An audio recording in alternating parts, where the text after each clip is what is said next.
Hello, everyone. Welcome back to the channel. Glad to have you all here. We are having some technical difficulties with internet connection, but I have Mitch Moyer from the Rethinking Faith podcast and YouTube channel. And in a minute, we're going to have Ray Luke, who is the co-host on that channel. He's having some internet problems, but I'm going to be talking to them about a very controversial topic.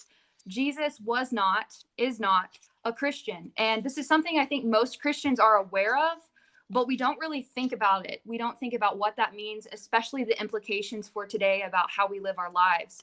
So to start off, Mitch, thank you so much. It's such an honor having Absolutely. you. And Absolutely. I'd love if you could start off by sharing a little bit about your faith journey and then Sure. also about your YouTube channel. Absolutely, Chloe. Thank you, first of all, for letting us be here tonight. It's really cool to be able to branch out a little bit, and you've been a great voice um, on the channel and in some of our postings and stuff like that. And we just appreciate your input.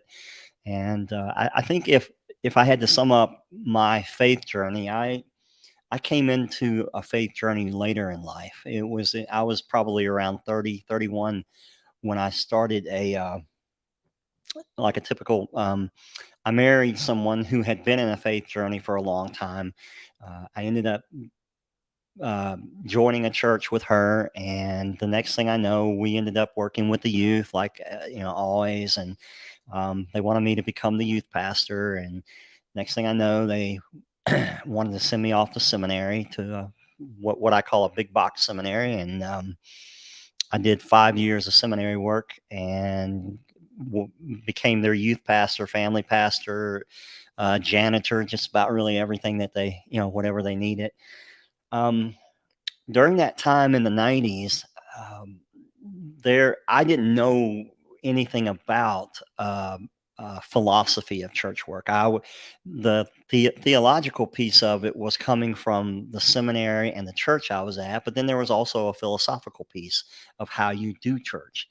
And so I would visit, and this was a small Baptist church in Atlanta, and so I would end up visiting Willow Creek up in Chicago. I'd go out to Saddleback in California and visit a lot of these progressive churches that were doing a lot of really crazy things.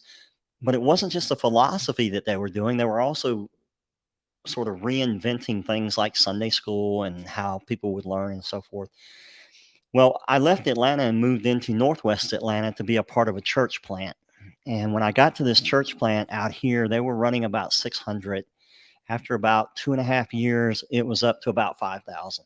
And we were meeting in a high school, and we bought some property, built on campus there. And there was a year there where I would say probably about 2005, maybe 2006. I went up to Grand Rapids, Michigan to visit, or went with some friends to visit a church up there that was called Mars Hill Bible Church, and it was in a shopping center. There were no signs, nothing. You just pulled up to the shopping center, and the only signage was on the door. It says Mars Hill, but we went up there to see a gentleman by the name of Rob Bell. And back in that era of the 90s and the 2000s, Rob was a very progressive speaker on the young Christian mindset. He would make the tour, speak to a lot of, college campuses and things like that. But when we visited with him up there in Mars Hill, his church that he planted his first year, the first year that he was there, he had actually imported about 2,500 people from another church that he had left from, and they were running right at about 3,000 when he started. And that first year he was there, he taught through the book of Leviticus. And we were like, here we were Baptist boys, and we were sitting there, and they were wrapping this up where he had just, why would you take your congregation at that point? Most of them were Christians, okay, through the book of Leviticus, the sacrificial system. And so but then I began listening to things that he would say, and he was very involved with the early church, the early culture of the church back then. A little bit of the context, but not nearly like what we have access to today. Well, that stirred me up. That planted the seed. So I go back home, and I ended up leaving vocational church, and through the process, I got turned on to First Fruits of Zion, FFOZ, and I have actually Boaz Michaels. I've met him before. Have a mutual friend that was friends with him. I actually did a promotional piece for him, but we had a chance to sit down and talk about, Jesus being Jewish, and that was the first time I'd always heard Jesus was Jewish, like the stickers you have on the back of your car, okay, or but you don't think about what does that mean in the context of the Romans road of salvation, of saying the prayer and get the golden ticket, and all of a sudden you're at Wonka Land and you're good to go, and so it was kind of crazy where just a lot of learning a lot about the context of what that meant. And as that began to go, well, then I began to back away from that type of teaching, and I got turned on to this this crazy dude named Ray Luke, and actually a mutual friend introduced us, and she had moved away from, she was Jewish, and she had moved away from the Christian church, went the Messianic route, and then fully converted. Well, during that process, she had introduced me to Ray and said, Ray might be better for you to hook up with to ask questions about because he always has a hat on. So I thought, well, okay, that sounds workable to me. So I met Ray, and this is it was like being in front of a water hydrant, and you open that hydrant up with like a little teapot, okay, and you're trying to collect it as it comes out, man. And it was just like I can't keep up because I'm trying to peel away all of this stuff that through seminary, through church, through family, through all this stuff that I had learned in the Christian mindset. But as I was peeling it away, I began to then look back. The greatest piece of advice Ray Luke gave me, other than teaching me how to dunk on a basketball court, but the greatest piece of advice he ever gave me was early on. He said, you need to leave the teachings of Paul for a while. You need to come out of that for a while. You need to go back to the beginning. And the beginning was not the Gospels. The beginning was not, Acts. The beginning was the beginning by which Jesus came out of. And so that is what led up to he and I having a lot of discussions and I'll let him allude to some of it too if I give him a chance to talk here tonight. I'm waiting on an order out back for some coffee mugs, man. So, but he is the most amazing human being I think I have ever met when it comes to having patience for an old guy with freckles. Just nothing. There was nothing that should have been in common between the two of us. Okay. But it blossomed and it went crazy. And from that, that began that's after we had done this for a while, we got to thinking, well, you know what? We're kind of like the toys on Misfit Island in Rudolph the Red-Nosed Reindeer. We're out here on this island, and what Ray had something, and Ray had been in this a whole lot longer than me, and it's like, well, how do we get that voice out there? How do I get people to see his hat more often? So we decided to begin doing some of the teachings and some of our just talks. We were just talking is what it was. And we started throwing up a few of them on the podcast and the YouTube channel. I'd never done a podcast. I've never done a YouTube. I'm 63 years old. What do I know about podcasts and YouTubes?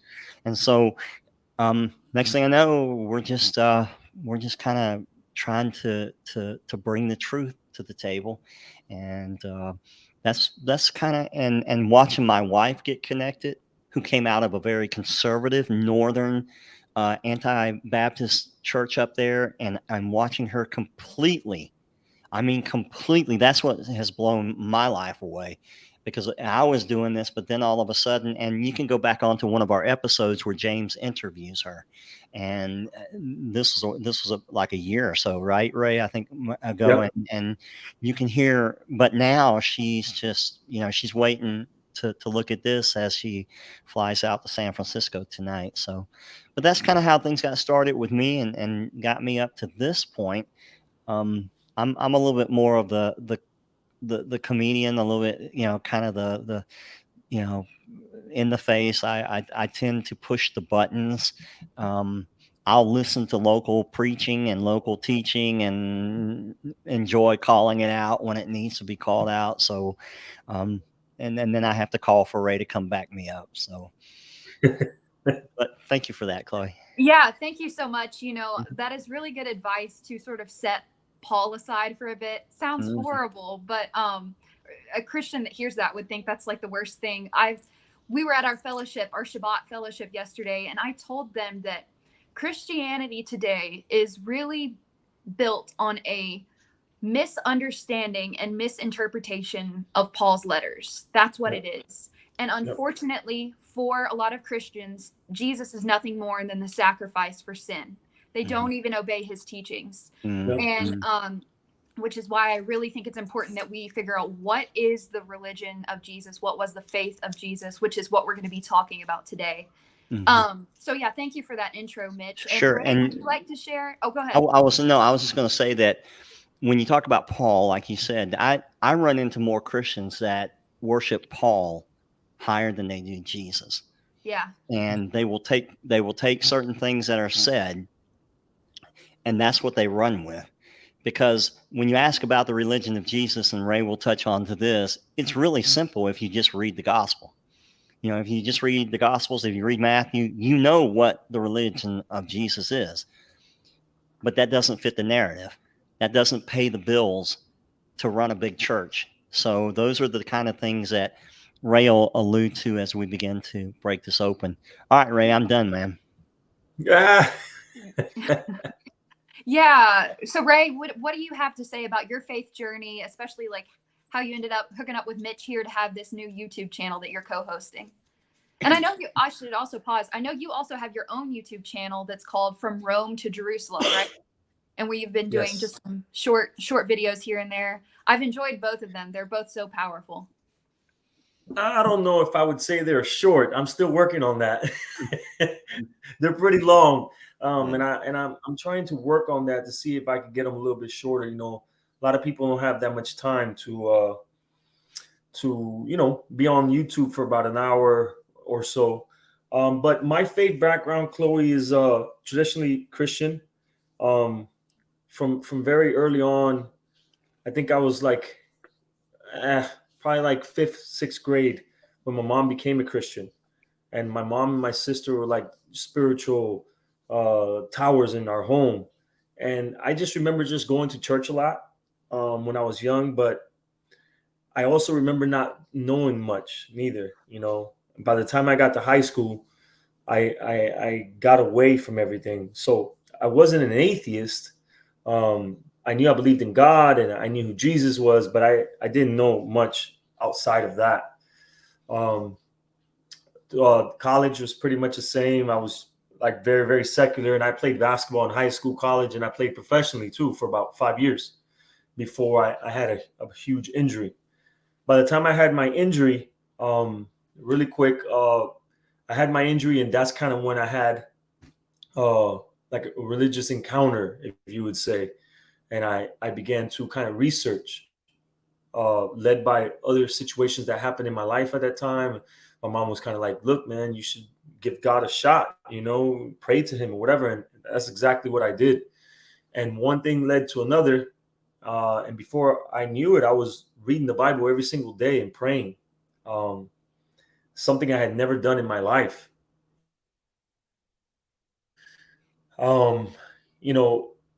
Like an 8th passed, and I was literally like on fire for God. And I was just reading everything I could get my hands on. Really quickly, I didn't want to leave things up to the hands of pastors and stuff like that. I wanted to know for myself.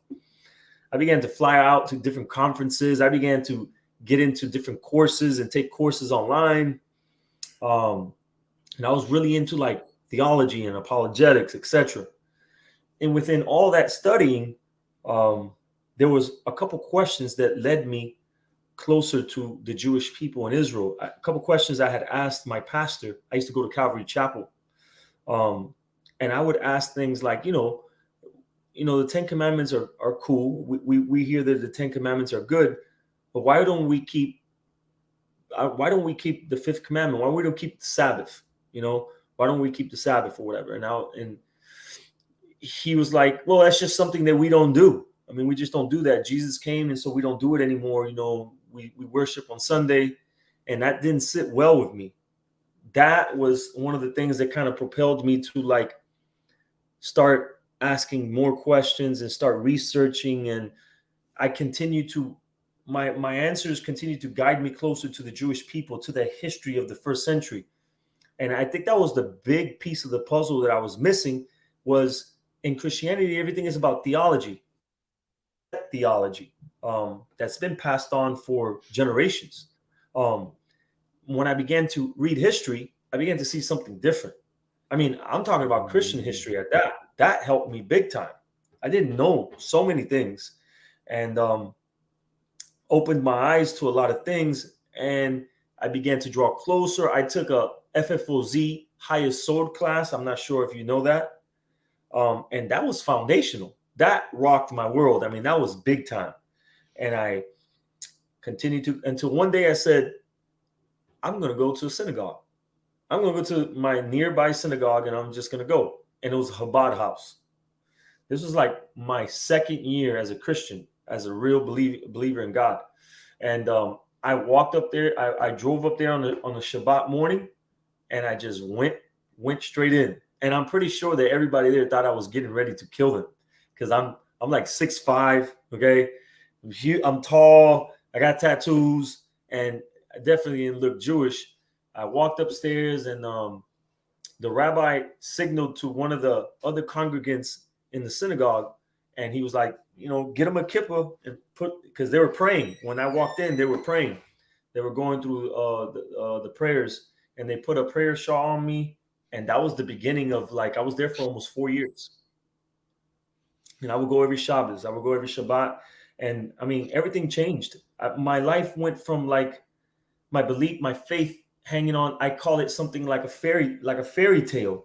Everything was tightly knit, but all those dogmas and all those things began to fall apart in the face of the historical and religious reality of first century Judaism. And that's kind of like my process. And then a couple of years ago, I met Mitch, and I'm sure he told you the story. I met him. We had a little thing going on, like a little debate or something like that he saw, didn't like it too much. We kind of split ways for a few weeks, and we came back together. I don't know how. It was all God ordained, and we've been so close ever since. We began to do. I have been doing videos here and there by myself, and I write in a blog as well. And we were like, look, man, let's just start going through Pirkei Avos, the ethics of the fathers, and we'll start showing the audience, because we want to reach out back to the Christian and Messianic world. Let's show them these beautiful truths. This is the stuff that Jesus grew up on. The apostles, they grew up on this stuff. Let's show them this stuff. So we started to go through some of the chapters of Pirkei Avos, and as well go through a study in the book of Matthew. And a lot of those things are there on the YouTube channel. And man, we've been real close ever since. Amazing. Yeah, that's wonderful. Thank you so much for sharing. So you guys often mention that phrase that Jesus was a Jew within first century Judaism. So I think it's really important for us, if you guys could address what was some of the main beliefs, or what was the environment like of first century Judaism, especially compared today? Like, are there similarities, differences? Could you unpack that for us? That's such a great question, Chloe. First century Judaism, I believe that is something that people are not too acquainted with. And I'm talking about even many religious Jews do not know the atmosphere of first century Judaism, and sometimes there's anachronisms. People are putting forth like beliefs or the way the status quo is today, and they're pushing it forth like as if it was the deal in the first century, and it was not. First of all, the oral tradition, the Masorah, okay, the oral tradition of Israel, which is tightly connected, okay, it comes one in hand with the other. When God gave the revelation to Moses, which we know as the Hebrew Bible, the 5 books, the Pentateuch, when he gave it to Moses, he didn't give it to him just as clear cut like that. And I know that's what Christianity believes, sola scriptura, that this is all there is. But there's a lot of things in the Bible that'll tell you stuff like, it'll tell you to do something. It'll tell you a commandment to do, but it won't tell you how to do it. And if this is such a big thing that you can get called for sin and it could cost you your life, etc., then we have to know the details of how to do these things. It'll tell you to, and you're going to tie these words of mine on your arm and on your forehead. How do you do that? You don't have the hows. And that's how the sages, they teach us, the rabbis, they teach us. And even Jesus, you see it in the New Testament. He knew what the tassels were. He knew what the fringes were. He called them. But what are they? How do you do it? However you want? No, there's a set tradition that Christianity doesn't know nothing about because it separated itself from Judaism from the very, very beginning. So there is a Torah, there is the written word of God, and there is an oral tradition that is connected with it. In the first century, okay, today we have it in a way that's codified. Codified means it's jotted down. This oral tradition, it's written, okay? And that happened about 300 years after Jesus. Before that, when Jesus was alive, it was not written down. The rabbis said that it was never supposed to be written down. It was supposed to be alive and fluent in every generation. And so it was in Jesus' day. He followed an oral tradition. That's why he was able to talk about the fringes and keep Hanukkah. And in the book of John, it has Jesus keeping Hanukkah. So he followed these oral traditions that were there. It just was not codified. The oral tradition was explained from teacher to student, teacher to student. Okay? So this is a big deal.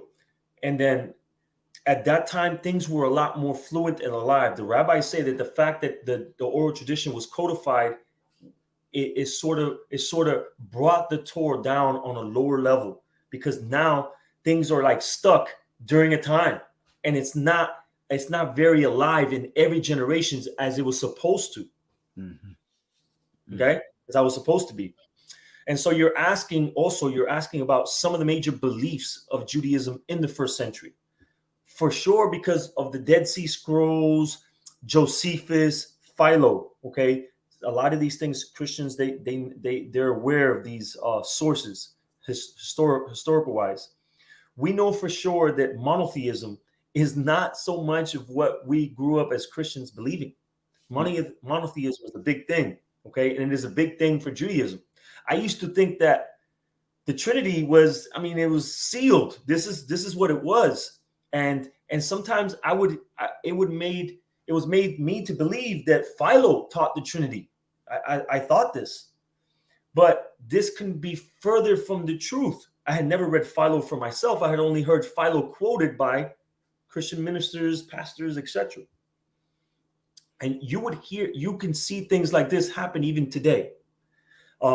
You'll have somebody, some scholar, maybe a Christian scholar, and they'll say that the Dead Sea Scrolls, it supports the belief in two powers. Have you heard this? The two powers in heaven, binitarianism. I think that's what it's called. That they support this type of belief that there's God the Father and the Messiah is part of God somehow. Okay, and again, this is also far from the truth. If anyone would go and read the Dead Sea Scrolls for themselves, read Philo, read Josephus. The belief in an invisible, eternal God is something that is found almost in every source in Judaism. And these are some of the oldest sources that we have.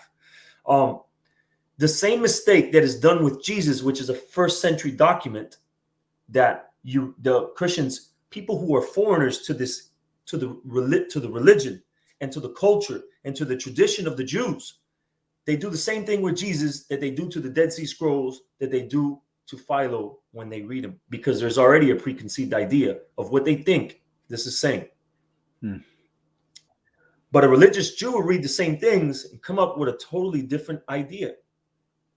And I think it's arrogant that Gentiles who've come into this way after the fact will tell those who, like Paul says, are the custodians of the word of God. To them was given the oracles. To them, God was revealed, the covenants, all these things. And we're going to tell them that the most foundational belief, monotheism, is actually 3 in 1, that the God is 3 in 1. But this belief is, countless Jews went to their deaths, horrid deaths, not accepting that. They never believed this. And this is a big deal. Josephus does not talk about a Trinity. He talks about an invisible God. Philo, there's this allegorical language that we are not connected with that's in the Bible. It's in the scriptures. It's because Philo was a religious Jew, it's in Philo. Because Josephus was a religious Jew, it's in Josephus. And in the New Testament, they are all religious Jews. It's also there. You have this thing called the language of men. The Torah, the rabbis explain, was written in the language of men so that men can understand. So you have anthropomorphism. Okay, you have many times the Bible will describe God in human terms, because how else can humans understand the ineffable? This doesn't necessarily mean that God is physical. This is a big tenet in Judaism. And there's also many scriptures in the Bible that says you didn't see any form. God has no form. It says it just like that in the Torah. People can make the Bible say whatever it wants. And Judaism is not, it also has idol worshipers, idolatry. They've called them out. They've had people who've had certain beliefs like this, but it doesn't mean that this was the norm. This is far from the norm. So monotheism, you ask, one of the basic beliefs, it's monotheism. And in that view, God had no form. He was an invisible, eternal creator, and he was in covenant with the children of Israel. This covenant God for the children of Israel was not a cultic God that was only stationed there in Israel. The Jews were aware that this God was the creator of the entire world, of heaven, earth, the universe. And we know this because the book of Nineveh sends a prophet of Israel to a non-Jewish nation to cause them to repent. And we also have stories dating all back to Adam, Noah, etc. This is the same God who's in covenant with the Jewish people. Another interconnected main core belief of the Jewish people in the first century, like monotheism, is that it has to do with the Geulah, the redemption. And the redemption is connected with another major belief, which is the Messiah. We have a lot of information on these two big beliefs of Judaism through the Dead Sea Scrolls, Josephus, and Philo. Once again, these are really, really ancient sources. Oh, the New Testament as well. These are all different sources that give us a lot of information about first century Judaism. In the Dead Sea Scrolls, you have this war between the sons of light and the sons of darkness. Okay. And they have a teacher of righteousness who's likened to the Messiah.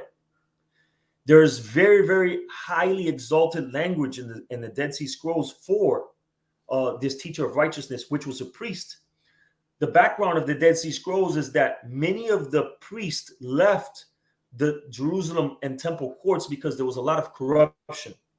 In the first century, Rome was in power, and a lot of the people were selling themselves to Rome because of the suffering they were going through. Even some of the Levites, some of the priests. And so because of the corruption they were seeing, they left and created like a group out in the desert. Okay. And we have all these different teachings and beliefs that were not, at that time, things were very fluent. The Essenes, they were not, they were separatists, but they were not heretics. Okay. Not until much later, some weird beliefs came in or whatever, but they were not seen as heretics. They were separatists. and that could have been a problem too, but they were definitely not heretics. We have the Essenes, and they talk about these different beliefs, like we just talked about the redemption, that the sons of light, and you see this same type of language, which is interesting sometimes in the mouth of Jesus. That's because there was this group called the Hasidim Harishonim, the first pious ones, right? And there were many of these people in the times of the Maccabees, and getting all the way into the first century times, these people, some of them went into the group of the Pharisees. Many of them did. Many of them also left with the Essenes. So there's all these similar, because there was an oral tradition that the Essenes followed, that the Pharisees followed. Many of these people followed, except for maybe the Sadducees, who didn't really have, they didn't follow the oral tradition of the elders. Okay.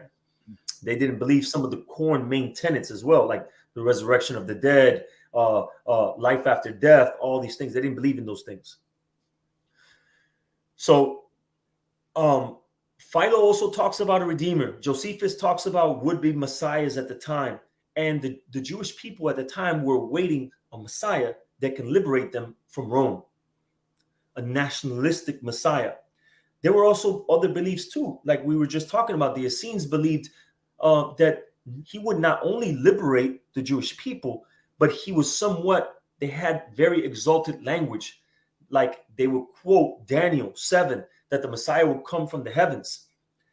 There's a lot of things that we don't have a lot of details into it, that after the fact, after the first century, a lot of these things begin to get codified, and we get more details of how all that's supposed to transpire. Because the Messiah is not supposed to be someone who just comes out of heaven. He needs to be a real human being. He can't pop out of heaven first. He needs to be born of the seed of David. Tribal affiliation, for many of our listeners, is not through the mother. If Jesus does not have a real father, there's a huge problem, because tribal affiliation comes through the father only.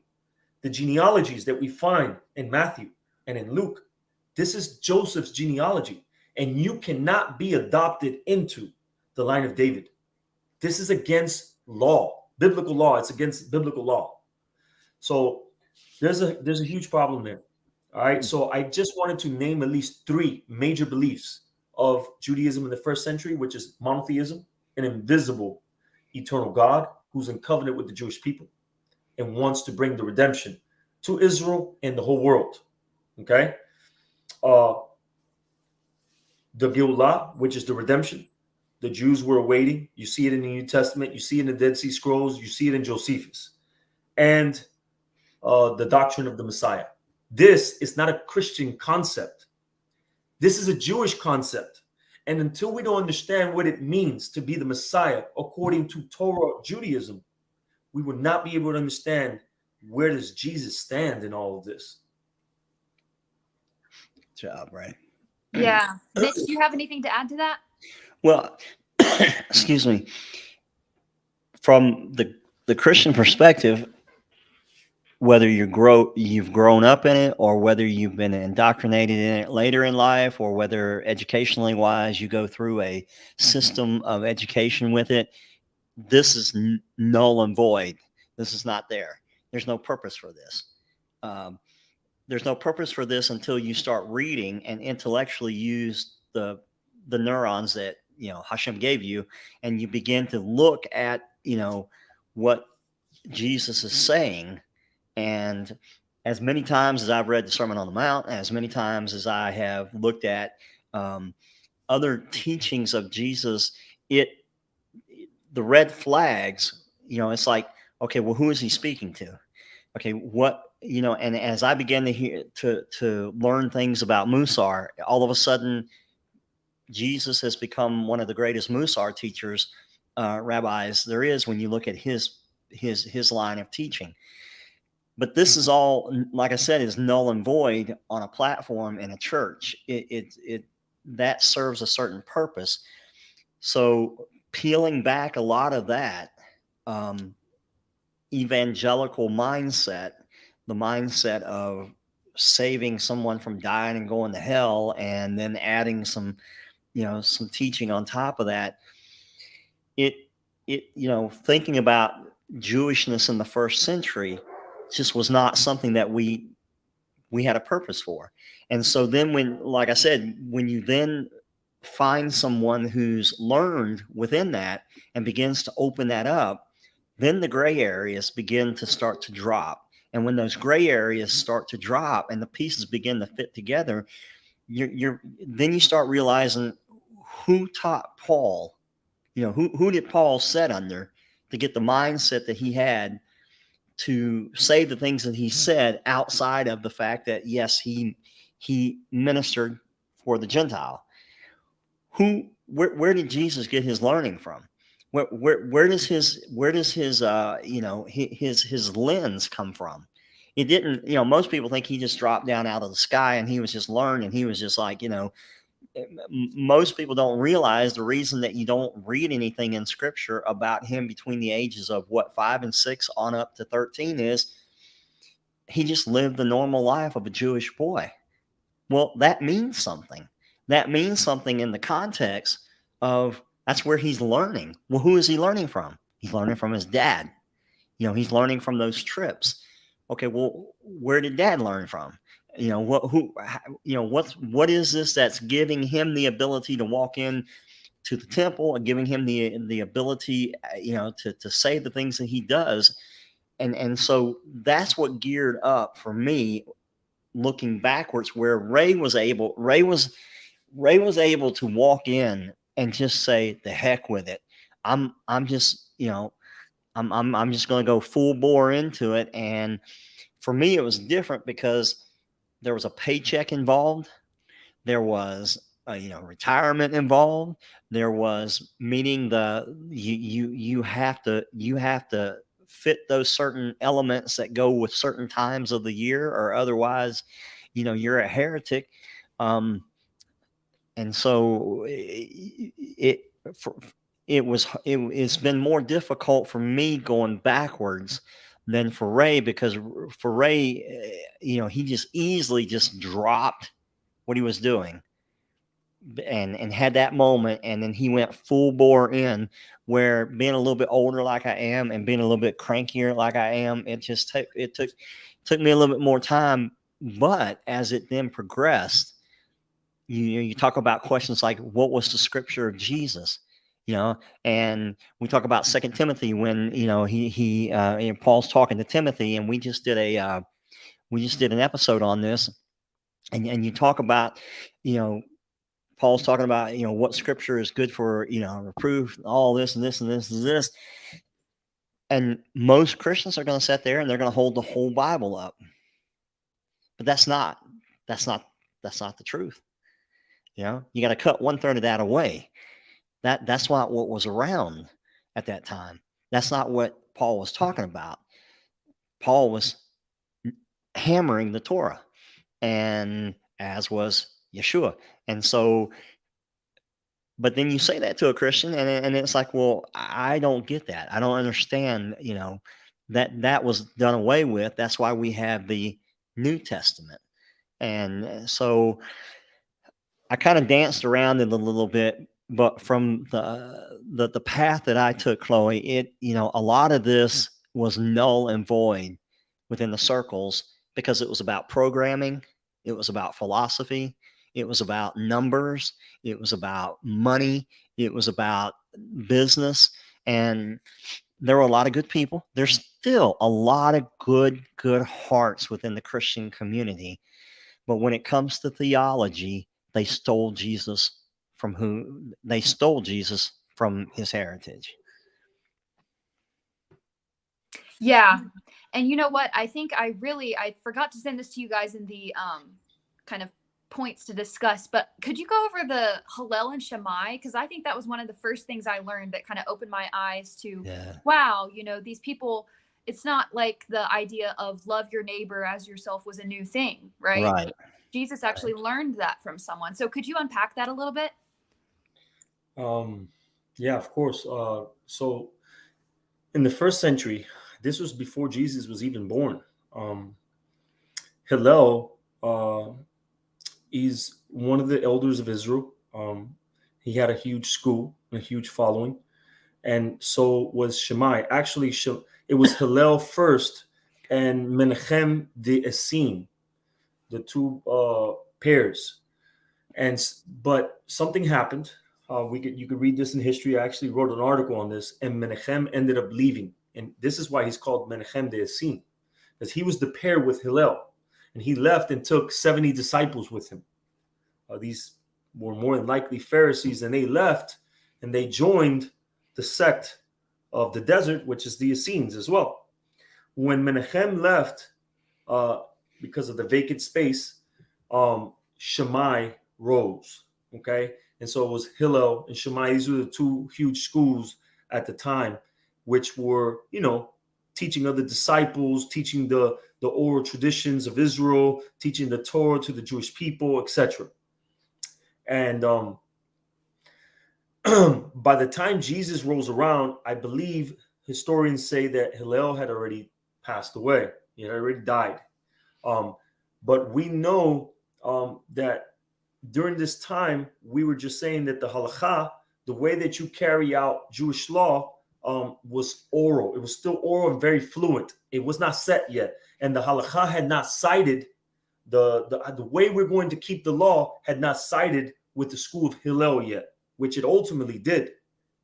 Okay, Hillel was a bit more liberal and forbearing with those keeping the Torah, a little bit more wiggle room, so that you could be able to keep the Torah correctly. And Shammai was a bit more, it was more for like the elite.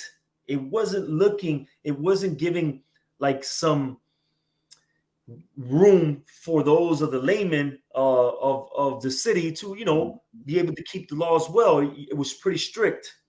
Okay, so it had these two views. Hillel was more opening to converts, to Gentile converts coming in, while Shammai was not. It was very hard to convert under Rabbi Shammai. And there's these anecdotes that you find in the Talmud that there's a Gentile convert that comes to convert, and he asks Shammai, "Teach me the whole Torah while I stand on one foot." And Shammai chases him away with his walking stick. Okay, and the same convert goes to Hillel and asks him, "Teach me the whole Torah while I stand on one foot," meaning, give me the gist of it, just give me the essence of the Torah. Hillel tells him, "What you don't want to be done to you, do not do it to your neighbor. This is the Torah. The rest of it is commentary. Go and learn it." And he ended up winning this convert over because he had more patience with the Gentile. He showed him a little bit more kindness, etc., and he was able to win him over. It is very important that Christians, Messianics, Gentiles, not acquainted with the religious and historical understanding of this context, understand this, because in the New Testament, it does not give you details of the history and the landscape of the time. When you hear Jesus say something like, the woman comes to ask Jesus to heal her daughter, right? And she says, and he says, "I have come only for the lost sheep of the house of Israel," right? And she says, she says something like he ends it up. She's saying, I don't want to give the bread of the children to dogs. He likened Gentiles. This was not a Jesus thing. This was a Jewish kind of mindset, and it wasn't saying, it's kind of sharp for us to hear. He's calling non-Jews dogs. And but he was trying her. And you can tell that he was trying her to see where she was at spiritually, because when she says, she humbles herself and she says, "Well, even dogs eat from the master's table when the crumbs fall down." He says, "You have great faith," and he ended up healing her daughter. Okay. But there's other things that he says about non-Jews, like sharing the pearls before swine, etc. Okay, this is a Jewish thing, because you have to understand the landscape at that time.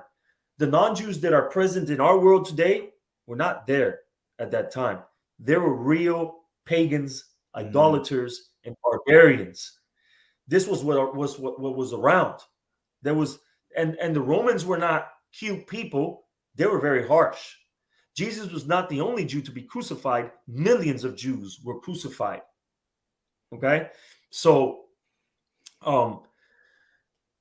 the attitude of Shammai, that they believed that the non-Jewish world, because they were so entrenched in idolatry, they were like without hope. And unless they converted and became Jewish, there was no hope for the non-Jew, not even if he kept the Noahide code of which we find in book of Acts, chapter 15. How do I know this? It's right there in the Gospels. In Acts 15, Paul, who was a disciple and a student of Gamaliel, who in turn was a student of Hillel. This was a straight line. They were all from the school of Hillel. He believed and he was taught that non-Jews, if they kept core values and a universal law that God had given humanity, they did not have to convert. They could enter into the world to come if they kept these moral laws that was given to Adam and passed on through the righteous line to Noah, and so on and so forth. And finally, this code was locked in when God gave the word of God to Moses. Okay, if you want to know about this, you have to still go through the Jewish people. That's why that counsel was given in Acts 15. But it's very interesting that when you hear the counsel, it says, we should not trouble those of the Gentiles that they should have to convert. It's too much for them. Let them just keep these core values, okay, so that we could have fellowship. The non-Jews have to separate themselves from idolatry. Don't eat things strangled. Do not commit sexual immorality. It's a baseline, right? But if you hear correctly, it says that some of the Pharisees, believers, there were Pharisees, believers, they say to Paul and to the community, this is not enough. It's not enough that they believe in Jesus and that's it. They need to circumcise, which is akin to saying they need to become Jewish, and they need to keep the whole Torah of Moses, meaning they need to become Jewish. This was the main popular view that comes from the school of Shammai at that time. Okay, and this is if you don't understand this, you won't understand none of Paul's letters. Exactly. He does not preach to Gentiles. He preached only to non-Jews. And that's why there's such a big misunderstanding, because the non-Jews are not obligated to keep the 613 commandments as are Jews. There is a baseline. And from that baseline, they can do more. It's written in the codes, in the Rambam. A righteous non-Jew who keeps his obligations, if he wants to keep more mitzvot, like keep Sabbath, keep kosher, he can do so. He can do so. It's just he's not obligated to. There's a baseline. Okay? So that's very important to understand. And this was what's going on in that landscape of first century Israel. Okay? I think so many people read these letters, especially Paul, right? He's the big one. I think a lot of Christianity is built on. People read these things, the letters of the New Testament, the Gospels, and don't understand. I think we don't let it sink in. This is a real history, and there is a cultural context going on that we have got to grasp. And because when it was written for that generation, right? Especially Paul's letters. I'm convinced Paul didn't expect his letters to be canonized in a book. And when it comes to Paul's letters, we don't even have the other side of the letter, right? We only have the one side. And so it is a very harmful thing for Christianity.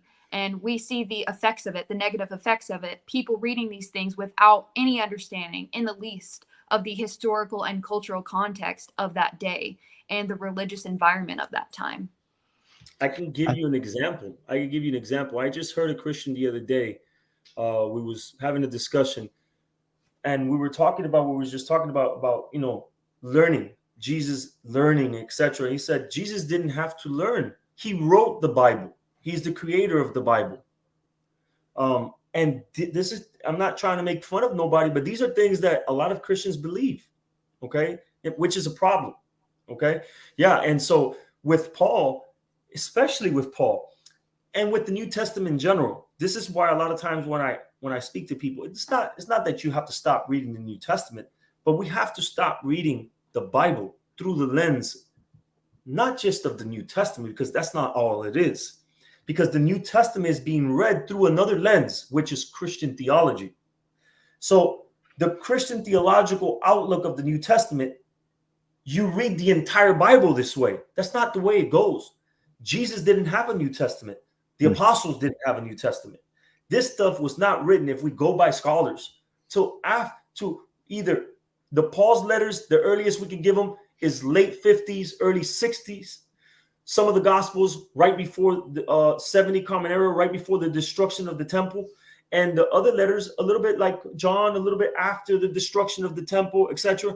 So this was like at least 40, 60, 80 years after the apostles. They didn't have a New Testament.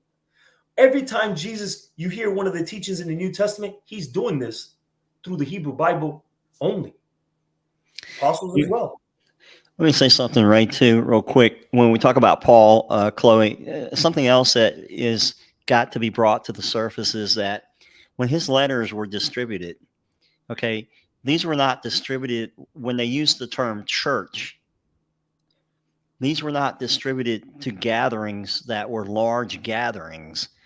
Some of these could have been, very small gatherings that occupied certain regions that had things going on.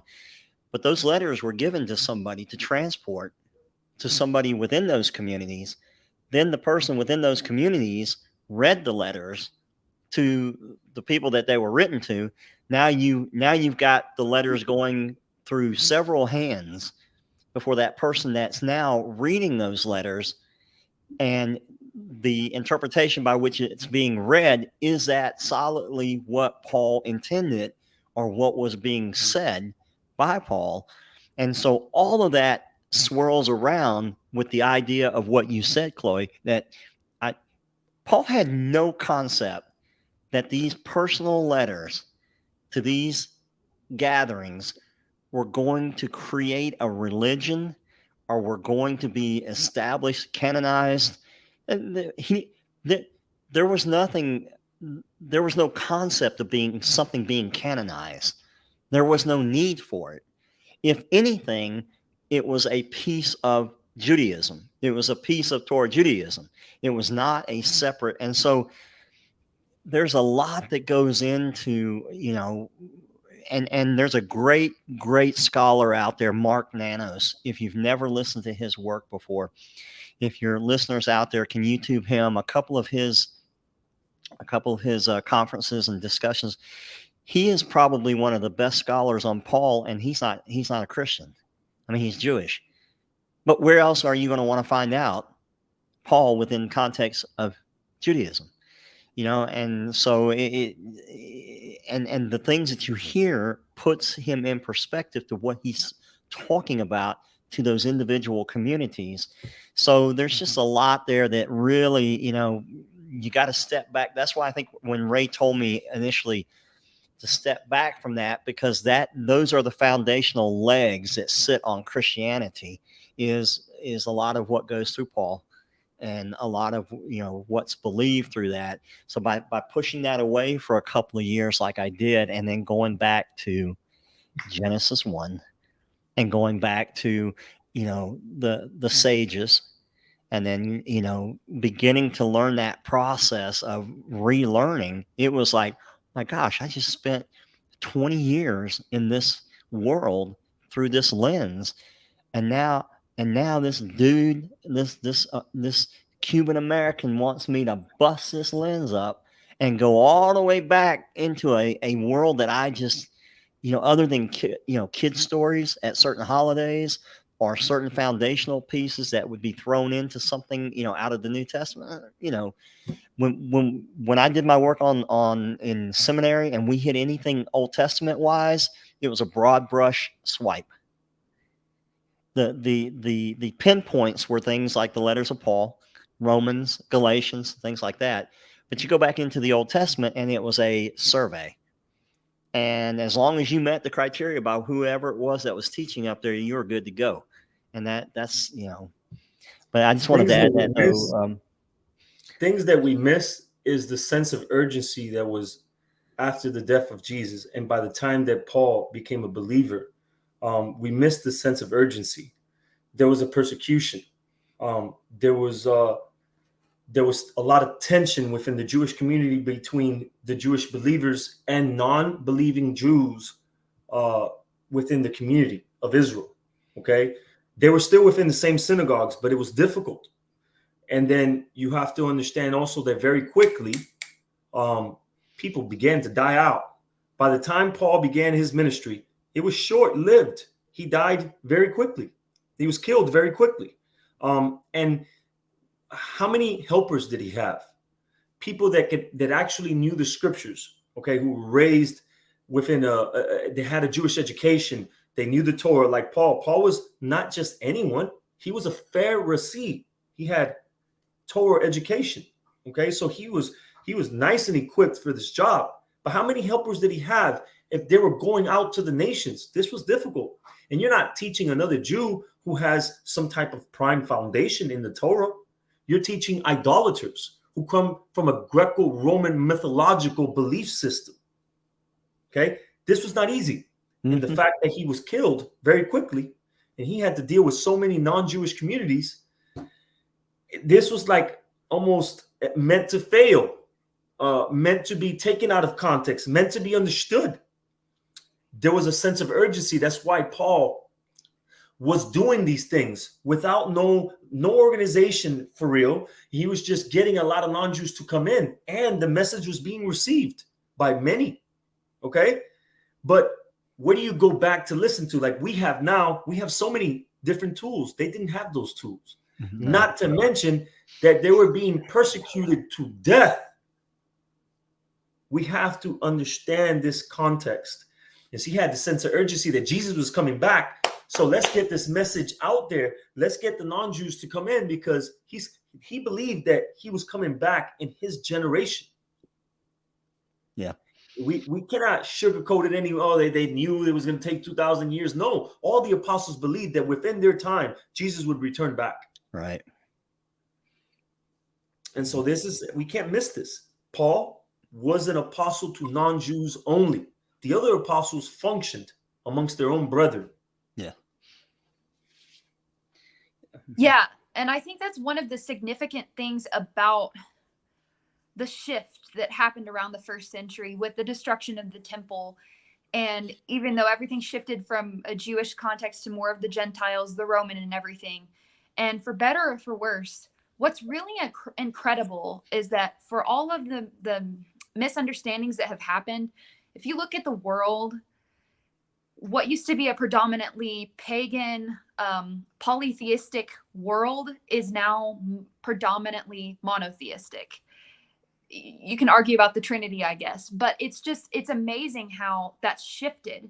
And now you have the majority of Gentiles, or at least in the Western world, are sort of on track for that Torah walk, almost, you could say. They're getting on track. They're headed in the right direction. And this seems to be a big shift.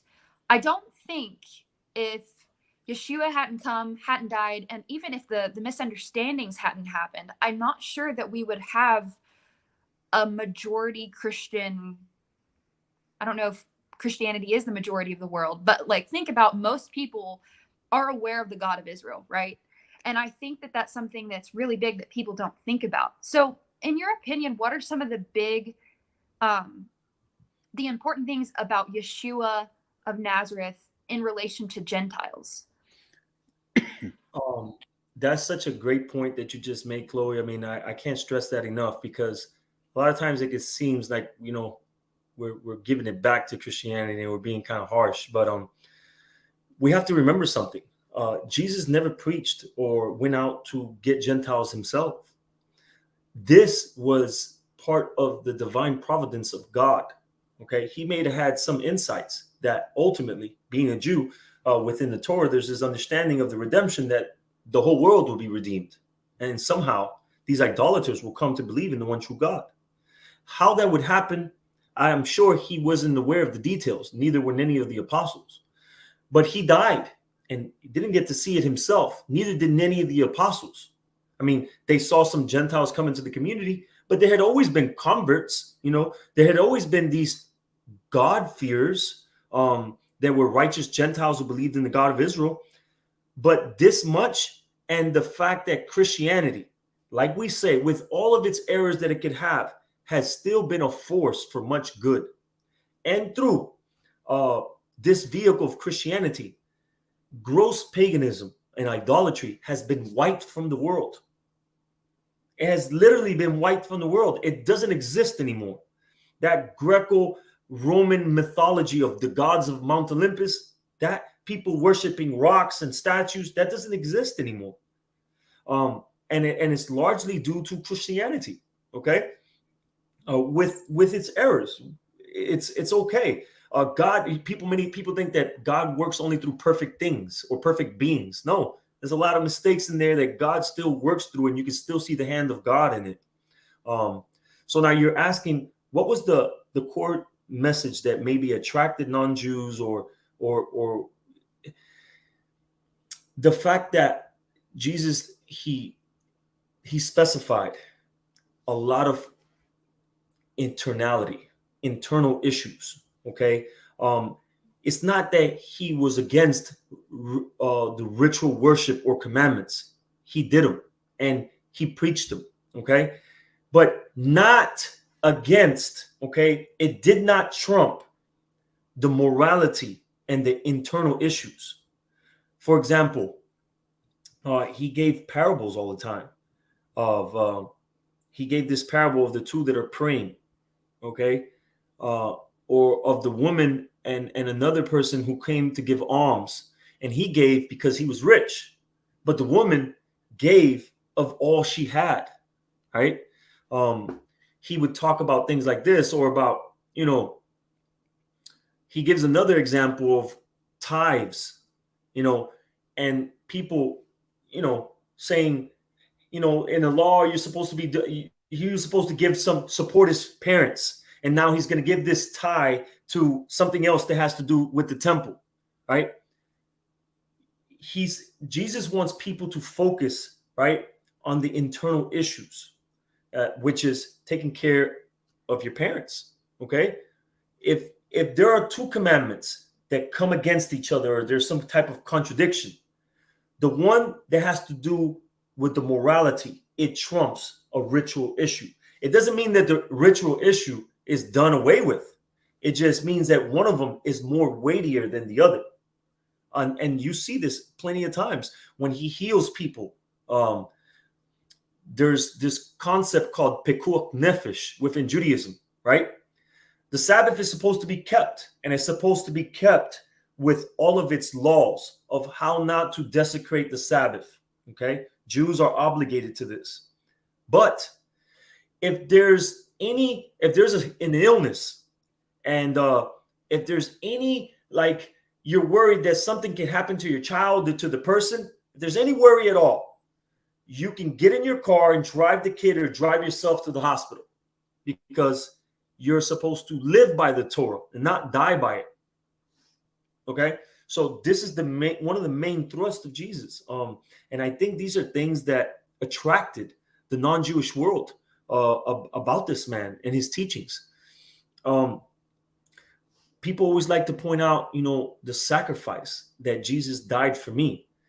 And as long as we keep Jesus in this mythological type of form, that because he's a God, he was able to pay a price that none of us could, I think this cheapens everything. Because if you just sit down for a second and be a little bit open-minded, gods are supposed to be able to do everything perfect. What's the big deal? I mean, I don't see the big deal in that. I don't see the big deal that he came and he kept the will of God perfectly without sin, and he died. And so this special magic blood, it heals us and it cleanses us from all sin. I mean, that's not a big deal. He's God. That's nothing for a God. Now, if he was a real human being and he could be tempted and he could actually sin, now that makes it a big deal. And it shows me an example that I want to live after. Because if he's God and I'm not, how is that an example for me? That's not a real example. I can never follow him. But Jesus believed that his disciples can actually follow him. He taught that the student will be like his master when he is fully trained. He taught that. Mm-hmm. He said that when I leave, you will be able to do greater works than the ones that he himself did while he was alive. Why? Because of the Spirit of God, which is not his, will be given up to other people too. He said, I am one with the Father. But he also said, may my disciples, or may we be one, like me, like the Father and I are one. He said that too. So does that mean that everybody else is God too? We need to step away from the theological dogmas and take a look again with fresh eyes to see what's going on. You know, there's this whole situation between Protestants and Catholics. Protestant thinks that Catholics are heretics, right? But they don't understand that all of their core beliefs comes from the mother church, all of them. Martin Luther was a Catholic monk. And while he separated from a few things, just a few little things, he kept everything else.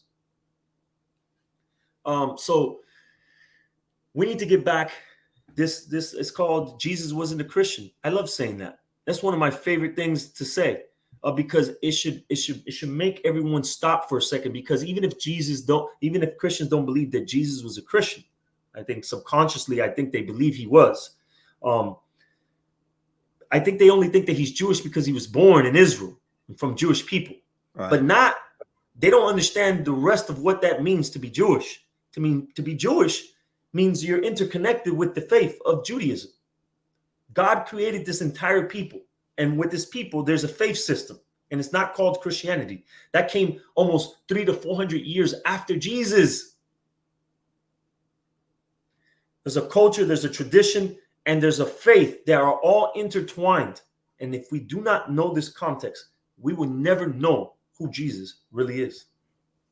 Good. Yeah, that's so true. How do you recommend getting that conversation started in churches? Maybe Mitch, you have some ideas having a really heavy church background, but like, how do you think is a good idea to start approaching this to Christians, you know, that are stuck in the church and haven't really thought outside of the box? It's really almost impossible. It depends, because the dynamics of a church are so different from one church to the other. And whether it's a small church or a large church, if it's a personality-driven church, if it's a family-driven church, if it's a church from a split, if it's a church from there's so many variances. You know, it cracks me up when I drive by and I see something, you know, especially here in the South, where it's, you know, this is a New Testament church. You know exactly what they're talking about. Okay, so. And there was a few years ago that FFOZ did a book. I forget what it was called. I think it was Tents. It was called Tents, Tents. And it was about going into the churches and trying to establish. Tent of David. Huh? Tent of David. Tent of David. That's it, Ray. And it was about going in and starting these conversations. Well, here's the problem. Let's be realistic about it. To start those conversations, if you're a member of that church, that's going to have to take place either in a Sunday school classroom, a small group, or a gathering somewhere at a coffee shop. As those ideas begin to progress, and I've seen this happen in churches. My best friend that I was on staff with planted a church in Orlando, and they said that church would never last in Orlando because Orlando's so transient. And so he planted a church. But he was one of the guys that went with me up to Mars Hill to see Rob Bell. And we had a lot of discussions when we came back about the original context of scripture within the church. He began having those discussions with some of the people that were going to go down there to help him plant the church. Well, when they got down there to plant the church, these people continued to grow in their thoughts. But for him to be successful, he had to go after church people. You're not, to be a successful church planter, especially if you borrowed money from a mother church and, you're expected to pay that back or whatever. There's certain restraints on there that have to happen where, you have to have a certain type of person come through the doors. So those conversations got started down there, but what happened was they grew and they flourished. And the people began to look at alternative resources, and they left. It was 2/3 of the population left. Everybody that went down there with him to plant that church became Messianic. And so it's hard. I mean, it's just very hard. I think things like this, Chloe, where you and Ray and I talk about this a lot, and James too, because there are times when James, even though he's in a community, he still gets constrained a little bit as to how far he can go with a certain issue. And by doing, like I said, by doing his website, by doing these, it gives him a little bit of an outlet. But it's funny because his rabbi listens to a lot of what we do. And so I think this is really kind of the answer, is the underground growth of young people like yourself who are intelligent and who can, and they're not afraid to research. They're not afraid to ask the question, why? That's what used to get me in trouble in church, was always asking the question in the staff meeting or the deacons meeting, why? Why do we always do it this way? Why do we always say this? Why? But with your generation, having, like I said, having access to resources like this and the ability to think and give, because churches are a one-way conversation. It's not like a Chabad. It's not like a study area within the Jewish context where they debate back and forth and they study and they work hard and they go at it, and then when they're done they leave as friends.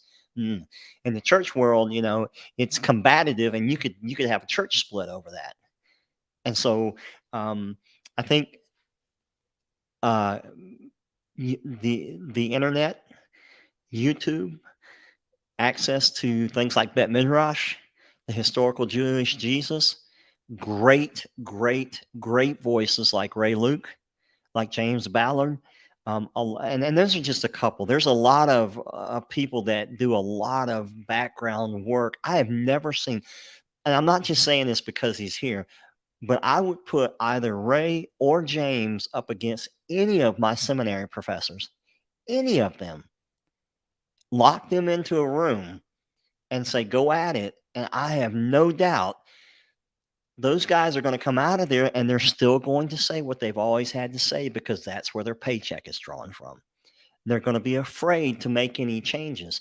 And I'll say this, and then I'll pass it on to Ray. If you're familiar with Willow Creek Community Church in Chicago, it's one of the biggest churches in the country, 25,000 people. Bill Hybels was the pastor, okay? Bill Hybels was also, he started the leadership conference, which nationwide pastors all went up there for a leadership conference. Okay. He, after he, and the whole gist or the whole dynamic of this church was a seeker sensitive model where they would do things musically, drama, things like that to draw people in. And then they would give kind of a, I guess you would call a watered down version of the message or whatever, but it was all about getting people into the front door. Now he got in trouble later on for something else, but one day he came out in front of his congregation and he said to them, I have failed you. I have created an ocean that's a mile wide, but an inch deep. And he says, I have absolutely failed you. And I will never forget that. And that is the church today. They sat there as a part of that ocean. that's a mile wide, and a lot of them aren't even an inch deep.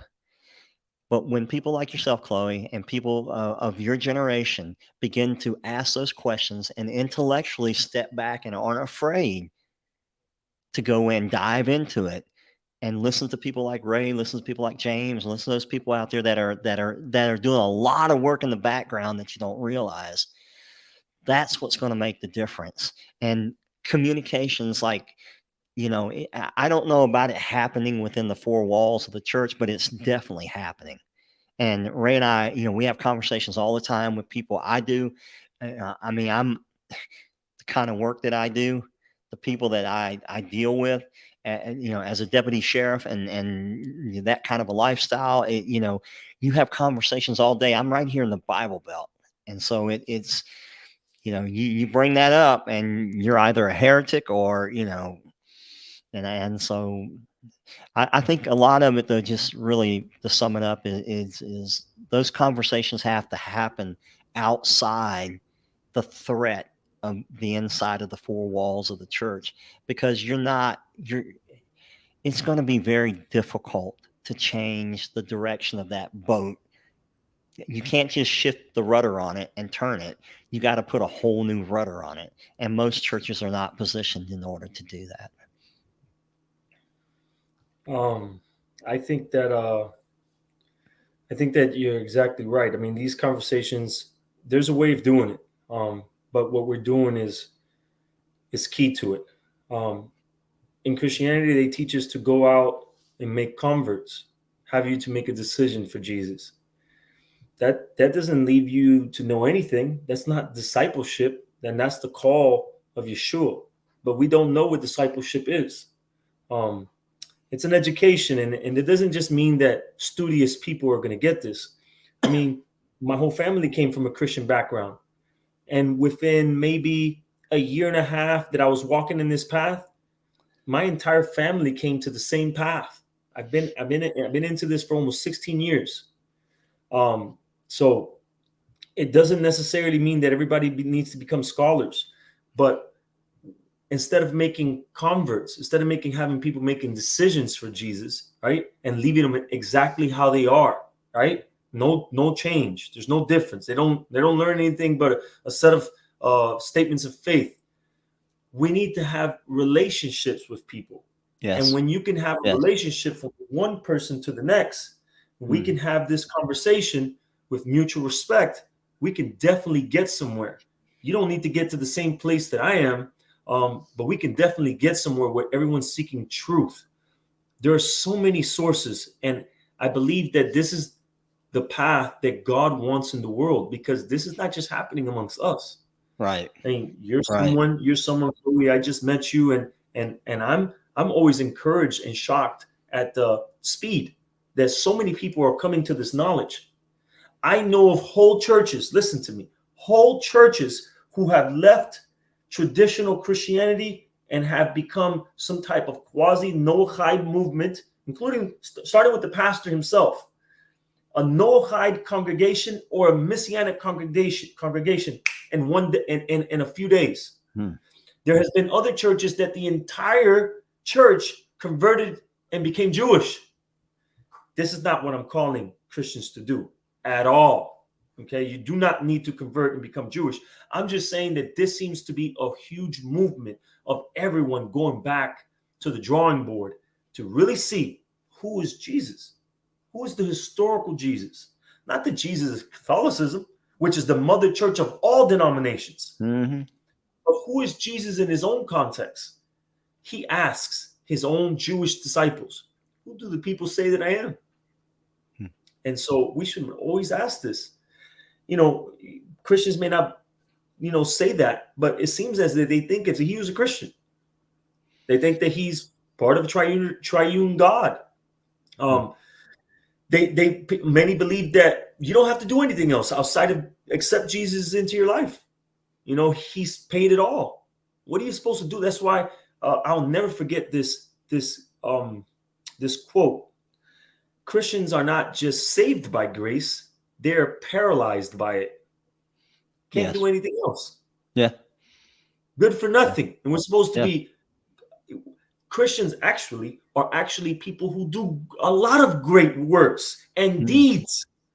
They're the leaders of this. And this is an actual obeying of God's commandments. Because there's just a lot of ignorance. There's just a lot of indoctrination, and we need to get out of that. We need to get out of that and start thinking. We live in a world of wisdom, and you can get online and tap into a lot of this stuff that wasn't here 50, 60 years ago. Yeah. And it's exactly here primed for us. It's here primed for us so we can help. What we're doing, this video, what you're doing, Chloe, this is all part of the redemption process. We're all getting led to an end. I agree with Ray, and I think because we're sitting here, I think we're almost two different, maybe three different generations. But my generation, you know, bless them, it's you know, a lot of great people, but it's the generations that are coming up that are beginning to plant those seeds and beginning to listen and beginning to study and have access all day long. Okay. Yeah. So it comes in, it doesn't come, you know, traditionally.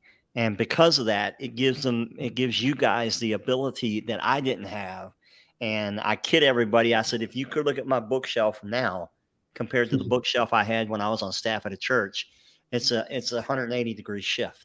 And, you know, and then, you know, the language, the heart, you know, everything is just all about bringing Jesus back to who he is and giving him his faith back instead of seeing him every day with it ripped away from him.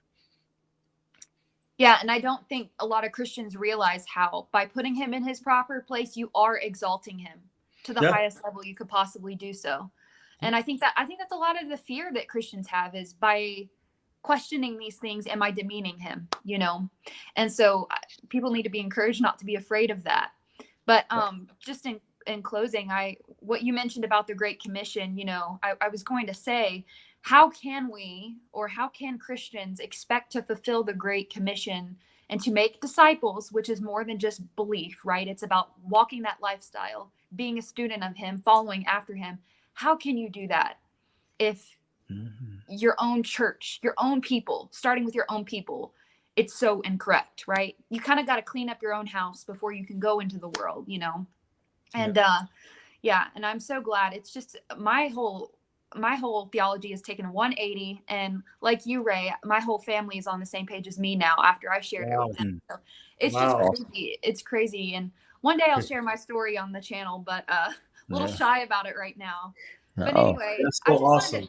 I just wanted to thank you guys so much again for coming on my channel. It's the greatest honor, really. I've been following you guys for a while now, and I've been sharing your channel. Again, guys, it's Rethinking Faith podcast, YouTube channel, Facebook page. I've got those linked in the description. But I've been following you guys for a while now, sharing it with other people, and everyone has just been like, with each video, oh, this is the best one yet. Oh no, this is the best one yet. And I can't thank you guys enough, and praise God that he's using you guys so much. I hope you know that he's using you very much. And thank you, Chloe. You know, I've always been very encouraged of you. I met you before we had actually ever met on Facebook. I saw a video that you retorted towards Tovia Singer. Yeah. Yes. That was beautiful. And I was like, man, look, she's got some guts. That was awesome. So I'm very encouraged by Chloe, your walk and many people's walk. This is definitely a movement, spirit filled by God, led by God himself. And keep up the great work. We're also very grateful that you had us on, very fortunate. And we want to return the favor, Chloe, to bring you on to Rethinking Faith and ask you some questions.